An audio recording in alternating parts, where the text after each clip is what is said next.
প্রিয় উপস্থিত ভাই বোনেরা, আসসালামু আলাইকুম। কেমন আছেন আপনারা? ভালো আছি ইনশাআল্লাহ।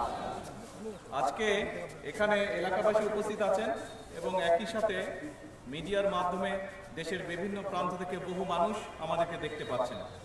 সকলের উদ্দেশ্যে বলতে চাই যে বিগত নির্বাচনের আগে আমরা দেশের মানুষের কাছে ওয়াদা করেছিলাম, নির্বাচনের প্রতিশ্রুতি যেগুলো দিয়েছিলাম তার মধ্যে একটি প্রতিশ্রুতি ছিল যে আমরা যদি আল্লাহর রহমতে সরকার গঠন করতে পারি তাহলে আমরা দেশে রোপণ অভিযান করব এবং আমাদের লক্ষ্য থাকবে বছরে অন্তত ইনশাআল্লাহ আল্লাহর রহমতে 5 কোটি গাছ লাগানোর। আগামী 5 বছরে 25 কোটি গাছ চারা রোপণ করব আমরা।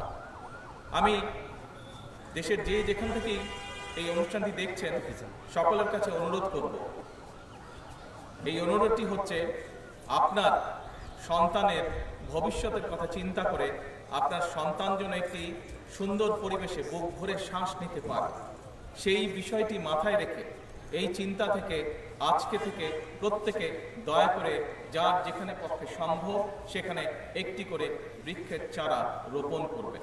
আমরা যদি এই বৃক্ষরোপণ অভিযানকে সফল করতে পারি তাহলে এতটুকু আমরা ধারণা করতে পারি যে আগামী দিনে আমাদের ভবিষ্যৎ প্রজন্ম একটি হলেও বুক ভরে পরিষ্কার শ্বাস নিতে পারবে। আসুন আমরা আমাদের ভবিষ্যৎ প্রজন্মকে একটি নিশ্চয়তা দেই, সুন্দর একটি পরিষ্কার একটি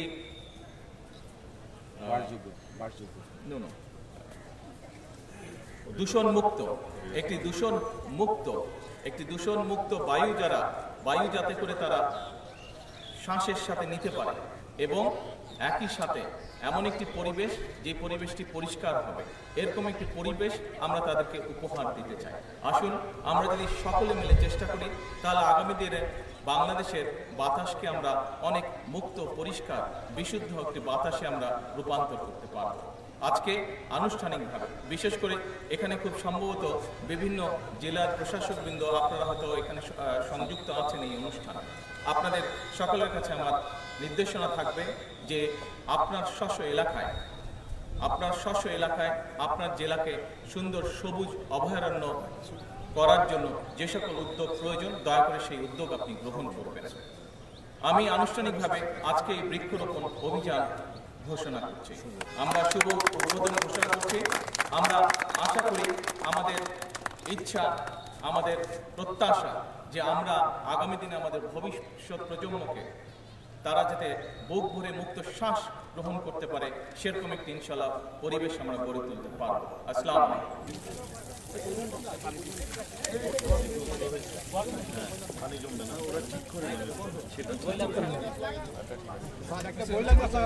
ক্যামেরাম্যান না, তোমরা একটা করে লাগাও তো।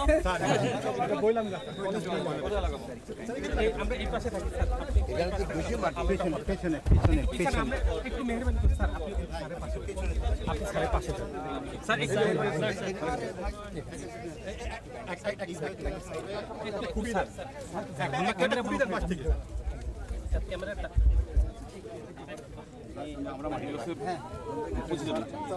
আমরা দিলাম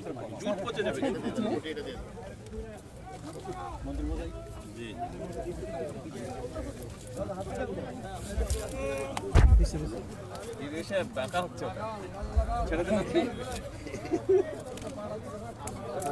আমাদের দেশের টলেস্ট গাছ এটা বললাম।